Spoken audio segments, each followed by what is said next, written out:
8h20 sur Europe 1, sur europe1.fr en vidéo et en direct.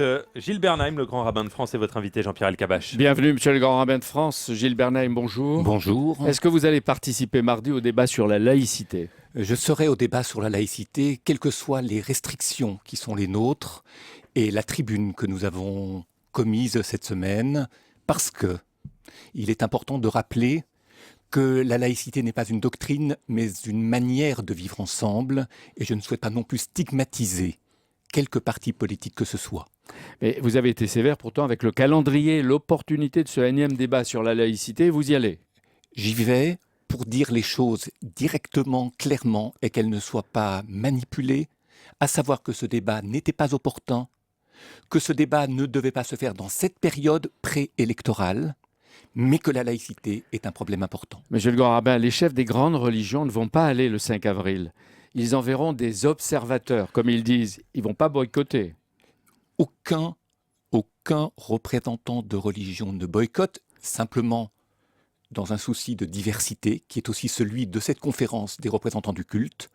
Les uns envoient leur premier représentant dans l'ordre de la hiérarchie. Non mais qu'est-ce qui oblige le grand rabbin de France à être, lui, à ce niveau-là présent ? Rien ne m'oblige, et si j'avais voulu me faire représenter, je l'aurais fait. Je souhaitais simplement, après l'interview que j'ai donnée au Monde, que mes propos ne soient pas mal interprétés et le dire clairement à cette convention. Donc vous de l'UMP. dites qu'il vaut mieux être présent et au plus haut niveau pour dire en face les quatre vérités à qui on doit le dire. Clairement et directement. Alors la déclaration de la conférence des responsables de culte en France, vous en avez parlé tout à l'heure, a fait beaucoup de bruit par son originalité, sa fermeté. Tous, vous dites que vous refusez d'être utilisés et instrumentalisés. N'ajoutons pas de la confusion dans la période trouble que nous traversons, dites-vous. C'est parfaitement dit et je n'ai rien ajouté. Il était important que ce soit une parole collective qu'il exprime, parce qu'une parole collective, elle pèse, et elle apaise davantage qu'une parole émanant d'une seule religion. Et aujourd'hui, monsieur le grand rabbin, quelle serait votre adresse au président de la République si vous deviez lui en adresser une? Mais je lui dirais deux choses. La première, c'est que les Juifs se sentent bien dans la République et que leur particularisme a toujours été respecté dès lors, et ça a toujours été le cas, que les Juifs le font avec discrétion, avec un comportement irréprochable, quels qu'aient été les avatars dans l'histoire à l'encontre des Juifs. Et puis je dirais aussi que la grandeur d'une religion, et c'est la grandeur de la religion juive, mais pas seulement la religion juive, ce n'est pas son pouvoir de conviction, et certainement pas son pouvoir de coercition. Non, sa grandeur, c'est de donner à penser à ceux qui ne croient pas en la religion juive. Mais est-ce que vous croyez que la société française aujourd'hui a besoin de se chercher des boucs émissaires ? Non. Elle a vraiment d'autres soucis et d'autres besoins. Dans le journal Le Monde, l'autre jour, vous avez donné effectivement un entretien et vous avez dit « Dans ce climat malsain, il est souvent difficile d'être musulman en France ».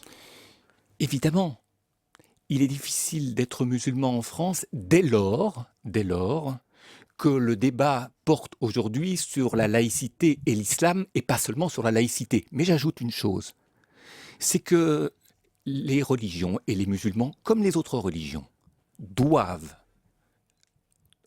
répondre à des droits et à des devoirs. Et que dès lors qu'une religion qui a ses droits respecte également ses devoirs, elle est parfaitement intégrée dans la République, et je suis sûr que la majorité de l'islam se comporte comme ça. Et s'il y a des courants dans l'islam qui ne le font pas, il leur appartient d'obéir à des lois qui existent déjà. C'est pourquoi vous dites mes compatriotes musulmans. Mes compatriotes musulmans, bien sûr, parce que nous sommes frères dans la République, que la République a ses lois, et que nous obéissons tous aux mêmes lois et que nous avons les mêmes devoirs. Donc notre société a fini par trouver la place des Juifs. Peut-elle en faire autant avec les musulmans, s'ils sont croyants, agnostiques ou athées ? Je suis sûr que cela se fera. Ça prendra peut-être plus longtemps. En tous les cas, ça prendra du temps. Cette intégration est récente. L'intégration des Juifs est ancienne. Quelqu'un qui s'appelle Daman, et qui n'est pas représentatif des musulmans, a appelé récemment à protester avec une étoile verte. Comment vous avez réagi, monsieur le grand rabbin ? Permettez-moi de ne dire qu'une chose. C'est qu'il s'agit là d'un outrage à la mémoire des victimes de la Shoah et à tous ceux qui ont porté l'étoile jaune. C'est tout. Mardi, devant Jean-François Copé et l'UMP, devant 8 ministres qui acceptent d'y participer, vous allez rappeler, je suis sûr, votre attachement aux valeurs, à la devise de la République, comme vous le faites ici.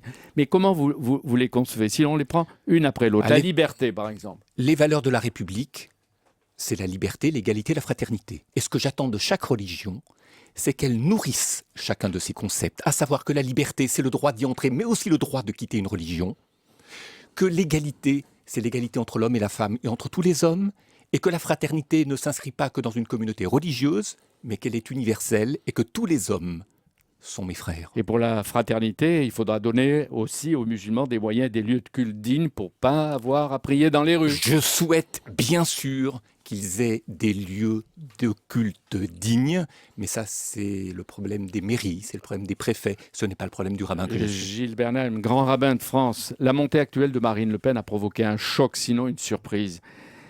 Elle vient de déclarer qu'elle n'est pas antisémite. Est-ce que vous la croyez ? Je vais vous dire une chose. De toute manière, les valeurs du judaïsme sont étrangères à ce qu'est viscéralement le Front National.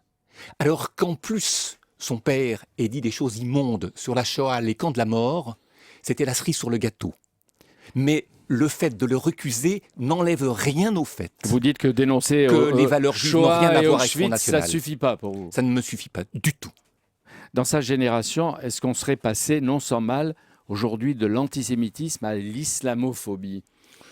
Très probablement, et j'ajoute que le Front National cherche à se redonner une virginité en vue des élections l'année prochaine, et que ces valeurs profondes, c'est-à-dire la peur de l'autre, la peur de l'étranger, la peur du reste du monde, la peur de perdre son revenu, et toutes les angoisses qui naissent de ce constat, sont étrangères aux valeurs du judaïsme, parce que le judaïsme, pour moi, c'est le souci des autres. Mais vous en faites du Front National à terme une menace pour la République ou un parti comme un autre, puisqu'il va participer à des élections ? Une menace pour la République, c'est un parti politique, mais c'est une menace pour les valeurs de la République. Est-ce que vous serez mardi dans la salle quand il sera question dans la deuxième table ronde de l'islam ? Bien sûr, parce que les On ne vous problèmes... l'a pas demandé, mais vous On dites... ne me l'a pas demandé, je serai auditeur libre, mais les questions qui se posent à l'islam sont des questions qui se posent à mes compatriotes et je me dois d'être présent.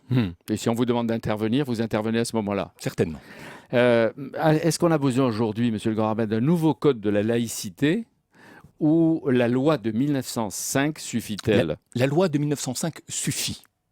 Un code de la laïcité, ça donne l'impression que l'on va rédiger comme un nouveau code, c'est-à-dire un code civil ou un code pénal. Non, il y a beaucoup de lois, il y a beaucoup de règles, il y a beaucoup de coutumes qui sont propres à la France, que l'on commence à s'en souvenir, à les remettre en avant et à les mettre en application. La conférence des différents cultes qui est née il y a à peine 6 mois, est-ce qu'elle va devenir une instance durable ? Oui.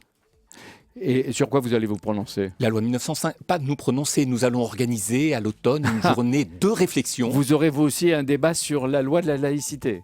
Nous serons nous aussi, avec nos propres experts issus de nos religions, non pas pour nous exprimer comme une force politique, mais pour donner à penser. Mais vous ne faites pas venir des politiques ? Non. Les 6, vous pourriez donc intervenir au sein d'une république laïque comme une force morale, une boussole éthique. Oui, une force morale avec une posture morale et jamais politique. Merci d'être venu, monsieur le grand rabbin. Merci. Jean-Pierre Elkabbach, merci. Votre invité dimanche ? L'ancien Premier ministre, missionnaire de l'Élysée en Chine et en Algérie, Jean-Pierre Raffarin. Ça sera à 10h sur Europe 1. Merci beaucoup.